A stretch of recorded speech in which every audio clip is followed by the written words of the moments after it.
Abra comigo aí a sua Bíblia em Lucas 19.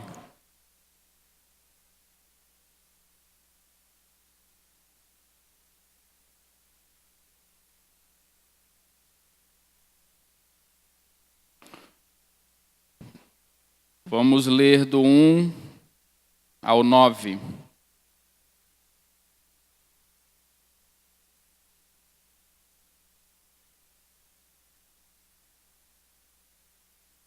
Lucas 19, do 1 ao 9.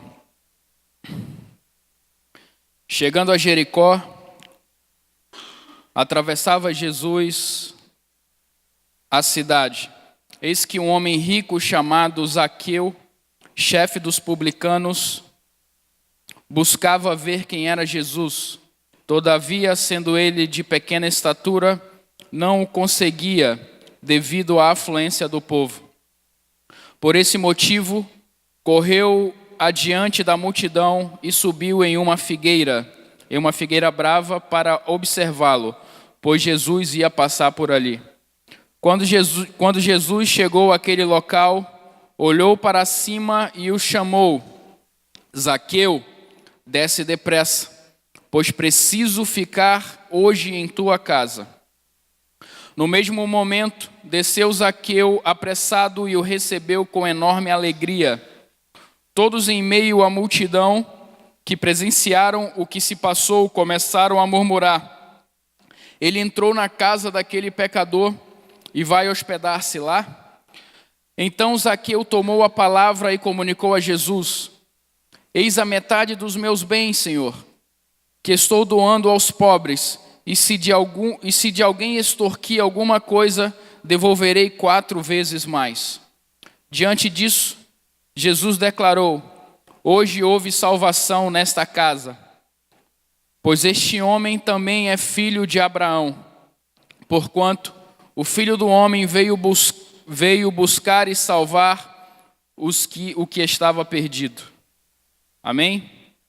Vamos refletir aí sobre essa passagem que acabamos de ler, a respeito de Zaqueu, o pequeno Zaqueu, aquele que a gente aprendeu, olha, até tá rimando, acho que eu vou fazer um rap. Aquele que a gente aprendeu quando era criança, né, aquela musiquinha que não saía da nossa cabeça, Zaqueu pequeno, quase um anão. Mas não tem nada a ver.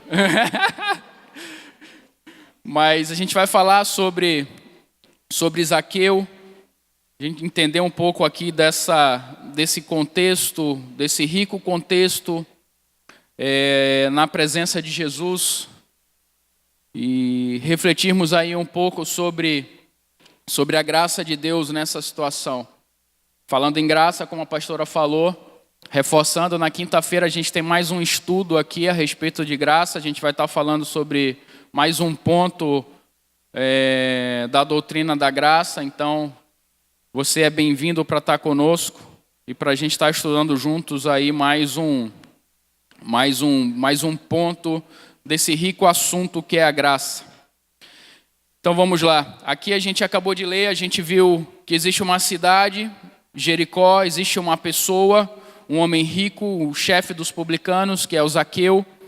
A gente viu que existe perdão, existe um arrependimento, existe restituição e salvação nessa pequena passagem que acabamos de ler.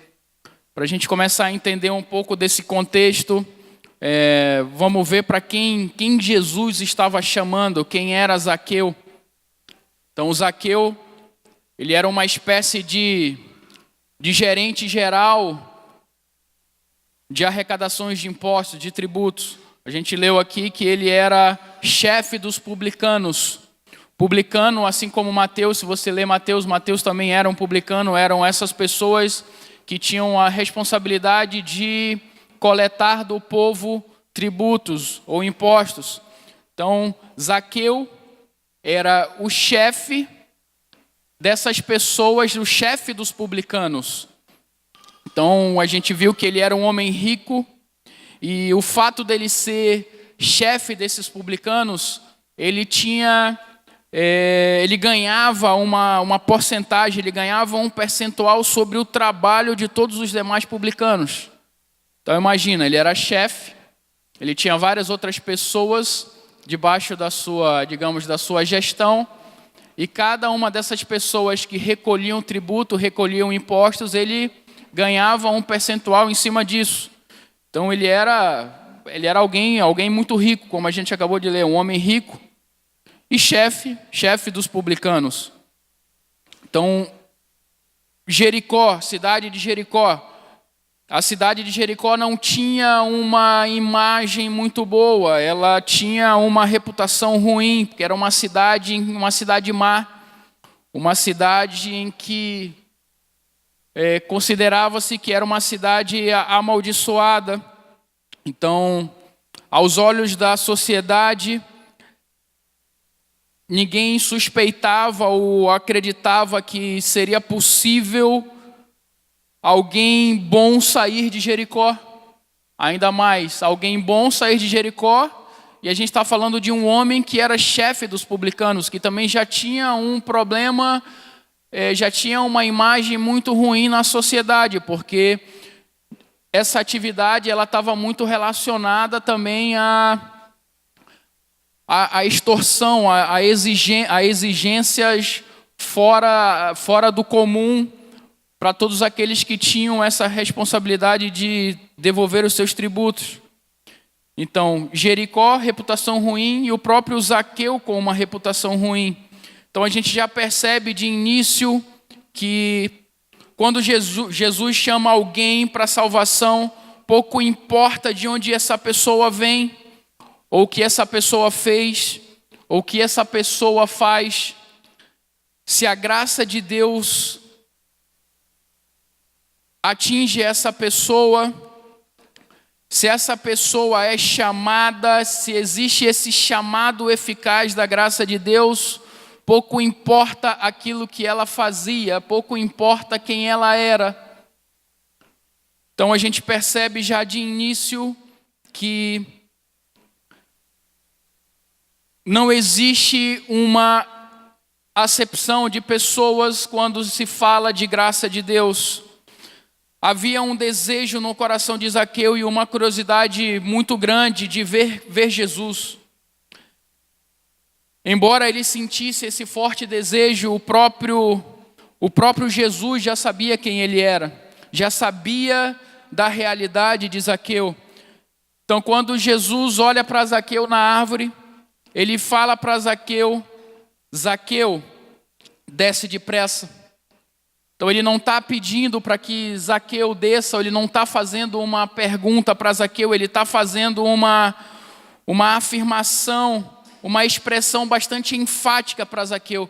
Zaqueu, desce depressa, porque convém, é necessário que eu repouse, que eu pouse na sua casa essa noite. Então a gente percebe que Zaqueu desce de uma forma muito, muito rápida, ele desce alegre, porque em meio a toda a multidão, Jesus direcionou a sua atenção para ele.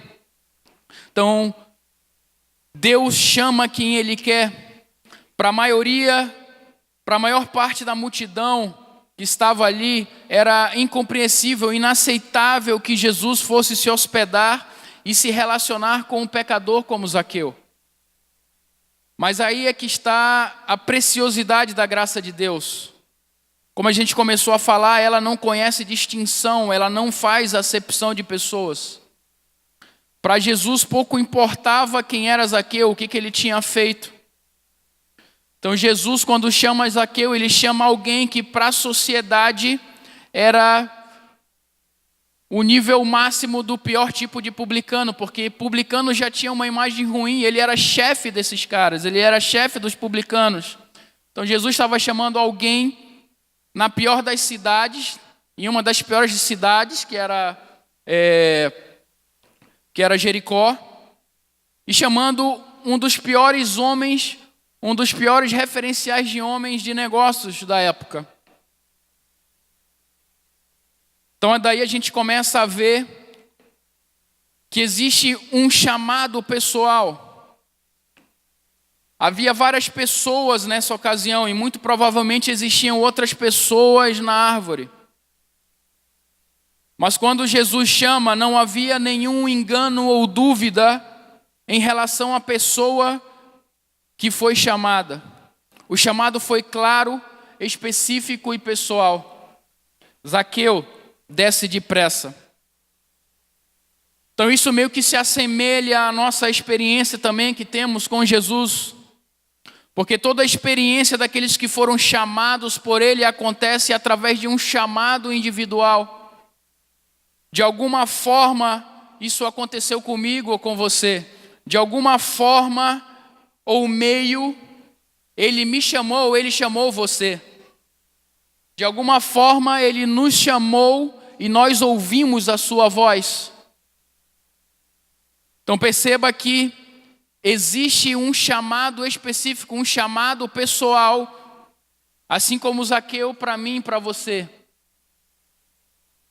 Em algum momento Ele nos chamou,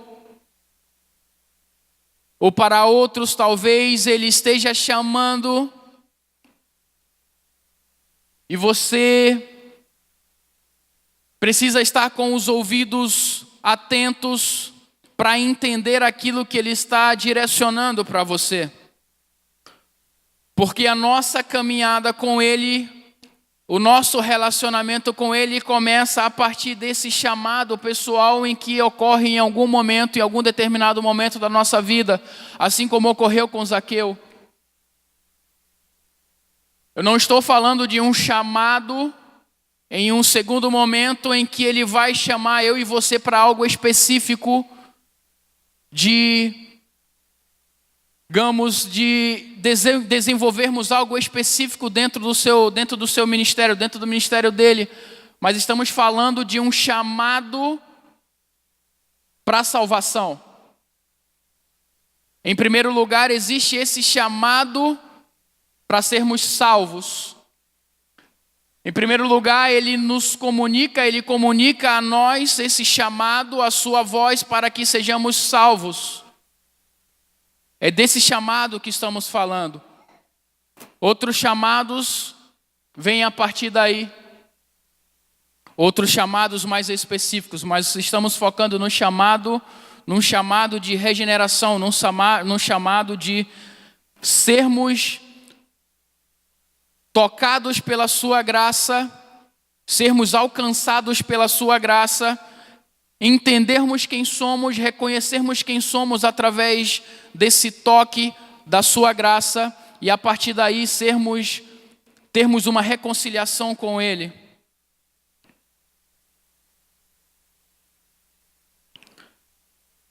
Perceba também que existe, dentro disso que estamos falando, um chamado vivificante. A graça de Deus sempre vem com urgência. E se você for atraído por Deus, correrá para Ele e não estará falando em adiamentos.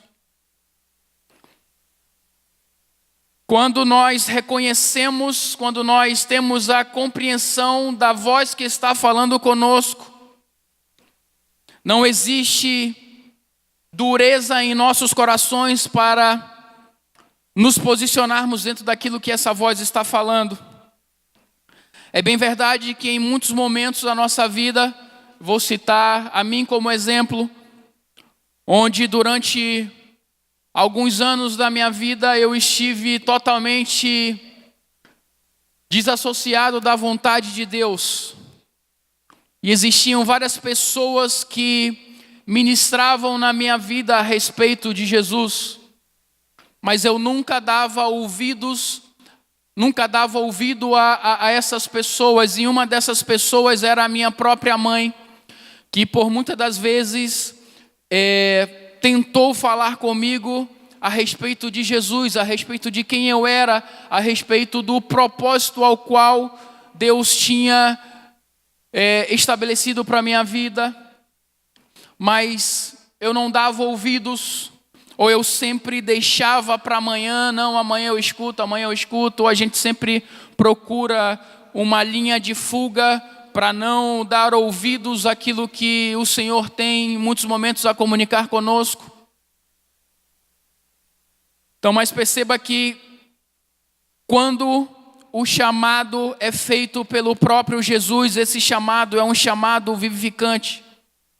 É um chamado em que nós entendemos que nós não podemos deixar para amanhã para ouvir aquilo que precisamos ouvir hoje. Assim aconteceu com Zaqueu. Quando Jesus o chamou, Zaqueu ouviu prontamente, desceu e hospedou, recebeu Jesus em sua casa. Mas como eu estava falando, eu por diversas vezes fugia ou criava formas de não dar ouvidos, principalmente à minha mãe. Chegou um determinado momento em que ela não desistiu, mas ela encontrou uma forma de comunicar aquilo que precisava ser comunicado para a minha vida. E ela começou a espalhar sobre as minhas coisas bilhetes, já que eu não dava ouvidos a ela. Já que ele não me dá ouvidos, eu vou escrever para ele. Que ela tinha uma esperança de que escrevendo para mim, de alguma forma eu ia ler, e de alguma forma o próprio Jesus iria comunicar ao meu coração aquilo que precisava ser comunicado. E assim ela fez, assim ela deixava bilhetes nas minhas coisas, nos meus cadernos, em livros, no meio das minhas roupas, grudada no espelho. E eu começava a ler aqueles bilhetes, e aqueles bilhetes começaram a, de alguma forma, falar comigo. O próprio Cristo, o próprio Espírito vivo, começou a falar comigo. Então, quando a gente entende, quando o próprio Espírito opera em nossa vida, esse é um chamado vivificante. É um chamado em que nós compreendemos que é para hoje e não para amanhã. É um chamado em que nós compreendemos que, se ouvimos a sua voz, não podemos endurecer os nossos corações.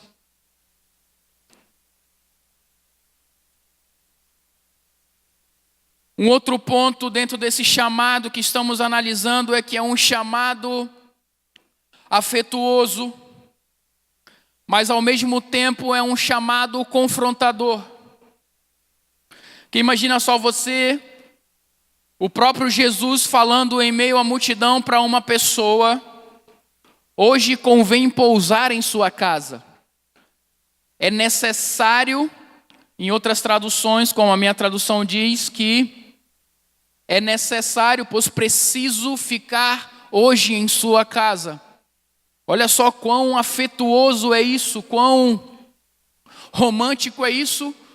O próprio Jesus, o próprio Messias, falando que precisa se hospedar na casa de Zaqueu. Isso parece meio romântico, parece que poderia gerar no coração de Zaqueu: nossa, que tanta gente, ele vai se hospedar na minha casa, ele vai dormir na minha casa, olha só como isso é bom.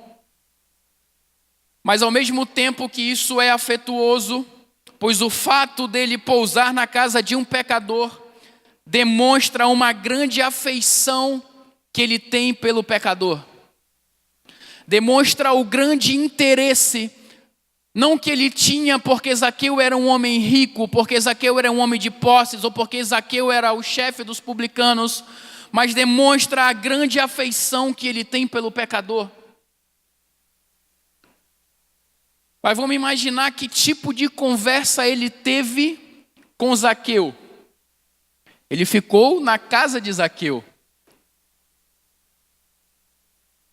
Ele ficou na presença de Jesus, conversando com Jesus. E eu imagino que tipo de conversa Jesus teve com ele, mostrando para Zaqueu a realidade de quem Zaqueu era. Porque ele estava preocupado, ou porque ele tinha interesse em restaurar a vida de Zaqueu. Eu imagino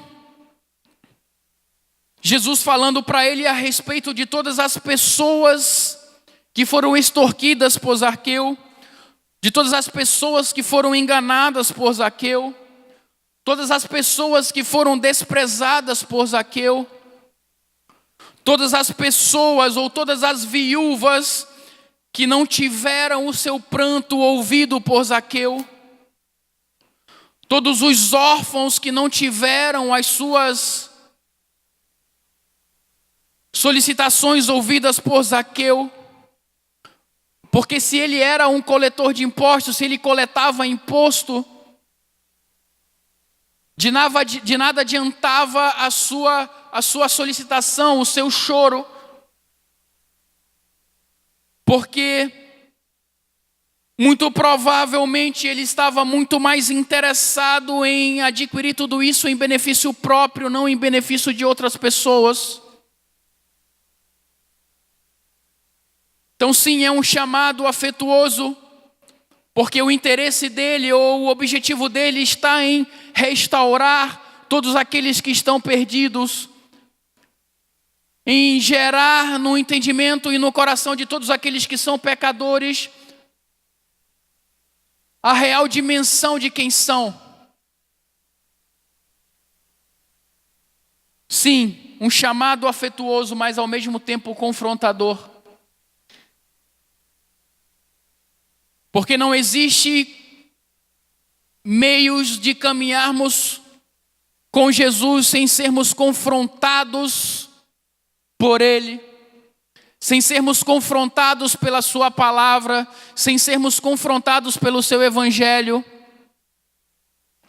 Porque o confronto através da palavra de Deus gera em nós uma inquietação por mudança e uma inquietação por entendermos e reconhecermos quem verdadeiramente somos.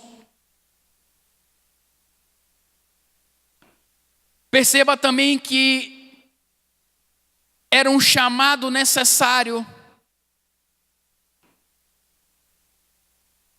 mas essa necessidade, mais uma vez aqui como a gente leu, pois preciso ficar hoje em sua casa.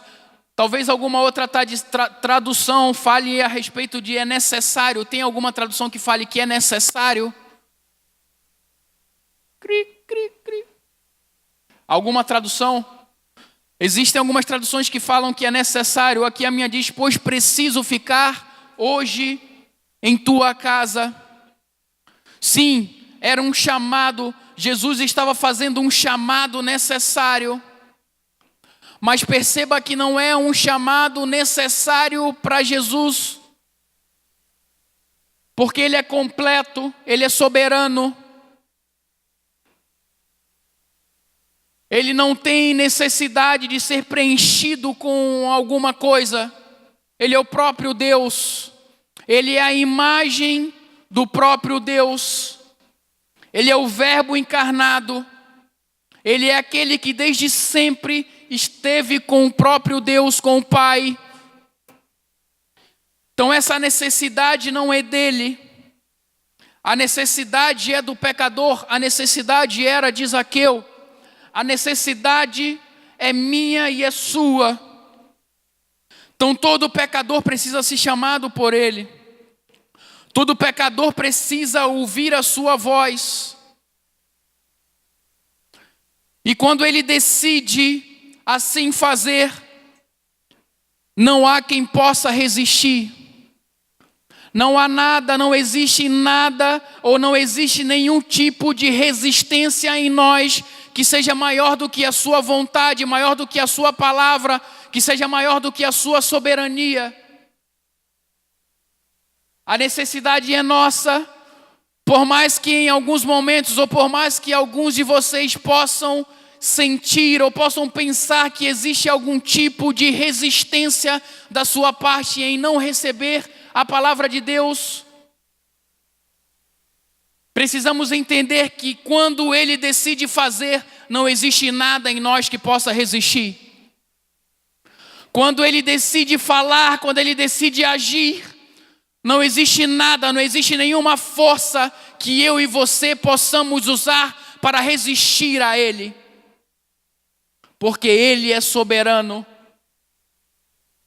Ele é soberano, inclusive sobre a minha e sobre a sua vontade. sobre o meu e sobre o seu querer.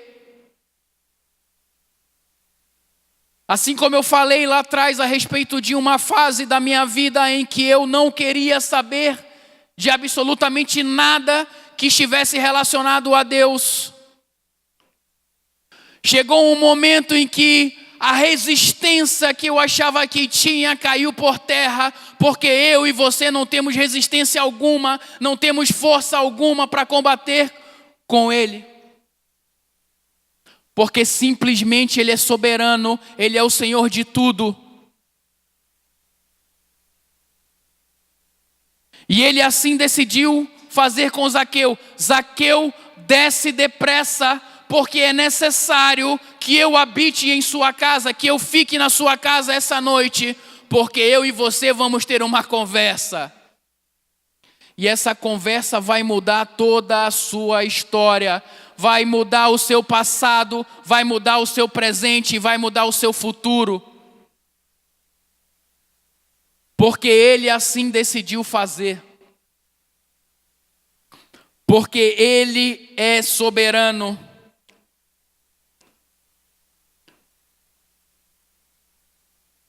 Então pode ser que alguém diga: eu não acredito que Deus alguma vez me fará crer no que você acredita, ou de algum modo me tornará um cristão. Mas entenda uma coisa, que se Ele apenas disser: hoje me convém pousar em sua casa, não haverá resistência alguma para você, ou não haverá resistência alguma sua.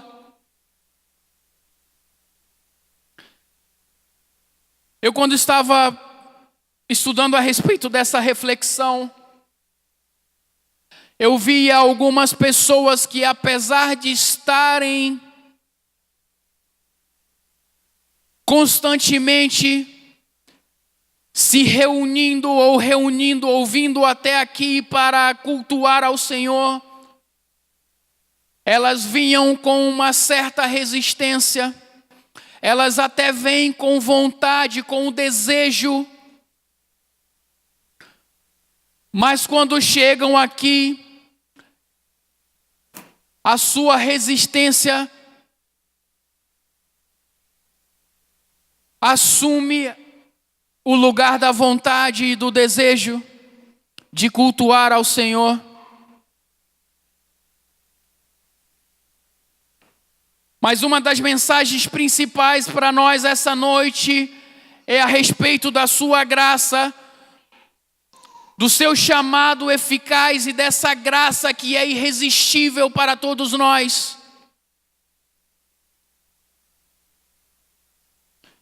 Irresistível.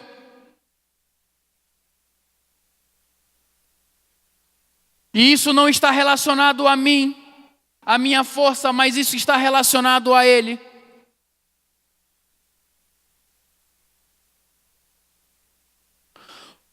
Porque Ele agindo, não há nada que possa impedir o seu agir.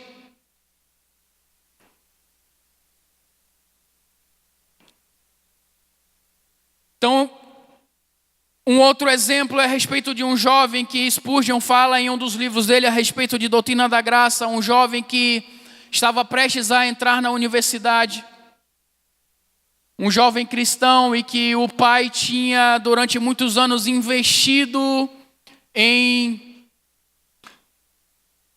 criar fundamentos nesse jovem, fundamentos alicerçados na palavra de Deus. Mas esse pai, ele tinha muito receio, porque esse jovem ia entrar na universidade e ia se deparar com vários outros ensinamentos. Então ele tinha muito receio a respeito de que forma esse jovem iria se posicionar dentro dessas coisas novas que iriam surgir na vida dele. Então, dentro da sua mala, dentro de uma das malas, ele colocou uma Bíblia para esse jovem.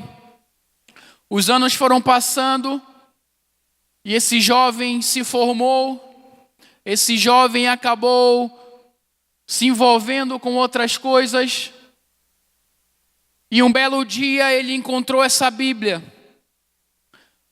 Mas quando ele encontrou isso, gerou nele uma revolta muito grande, e ele perguntava: para que o meu pai colocou isso no meio das minhas coisas? Eu simplesmente nem sei o que fazer com isso. Ele decidiu que ele ia usar essa Bíblia, ele ia usar as folhas da Bíblia para limpar a máquina de barbear que ele tinha. Então, à medida que ele ia usando a máquina de barbear, ele arrancava uma folha da Bíblia e limpava a máquina de barbear. Isso se passou durante muito tempo. E ele já tinha praticamente usado metade da Bíblia, quando algo chamou a atenção dele. E as folhas que ele ia arrancando a partir de então, ele ia lendo pequenos trechos, e esses pequenos trechos despertou no seu coração algo que ele não sabia explicar. E um belo dia ele foi assistir um sermão, e esse sermão também mexeu com ele, e ele voltou para casa, continuou com esse costume de arrancar as folhas para limpar a sua máquina de barbear, até que um belo dia a resistência que ele achava que tinha caiu por terra na presença de Deus.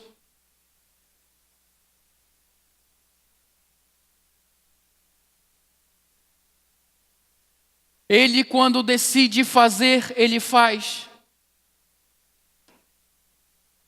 Um outro ponto a respeito disso que estamos refletindo é a respeito desse chamado eficaz feito pelo próprio Jesus para Zaqueu. Um chamado eficaz porque Zaqueu ouviu a sua voz, Zaqueu desceu depressa, e a gente vê que isso gerou frutos na vida de Zaqueu. A porta de Zaqueu foi aberta, a sua mesa colocada, o seu coração foi generoso, a sua consciência foi aliviada, a sua alma ficou alegre. Tudo bem que ele ia para a cama essa noite mais pobre, mas ao mesmo tempo que ele estava mais pobre, ele estava infinitamente mais rico, porque ele teve verdadeiramente um encontro com o próprio Cristo que mudou a sua vida. Ao ponto dele, como a gente leu, reconhecer quem ele era, quando lá no versículo 9, no versículo 8 diz: então Zaqueu tomou a palavra e comunicou a Jesus: eis a metade dos meus bens, Senhor, que estou doando para os pobres. E se de alguém extorquir alguma coisa, devolverei 4 vezes mais. Então, diante disso, no versículo 9, Jesus declarou: hoje houve salvação nesta casa, pois este homem também é filho de Abraão. Porquanto o Filho do Homem veio buscar e salvar o que estava perdido. Então, o milagre da conversão sempre atinge a pessoa humana em seus pecados e recalques psicológicos mais crônicos, transformando o caráter e os sentimentos à semelhança do Senhor. Se temos um encontro com Ele, somos transformados à sua semelhança. Então perceba que Zaqueu passa a ver em Cristo um grande valor e referencial de sua vida. Seus valores e ambições assumem prioridades celestiais eternas. Ele tira o seu foco do acumular egoísta de bens e amplia a sua visão para a socialização do amor e dos dons e dos recursos materiais. Suas capacidades serão usadas agora para glorificar a Deus em benefício do reino e não apenas para si mesmo. Zaqueu enxerga o mal que fazia e decide indenizar a quem ele prejudicou. chegando a considerar ou chegando a ter o real entendimento de que a sua atitude passada foram atitudes consideradas como roubo, ao ponto dele restituir tudo quanto ele havia tirado daqueles que ele extorquiu. Então, quando ele decide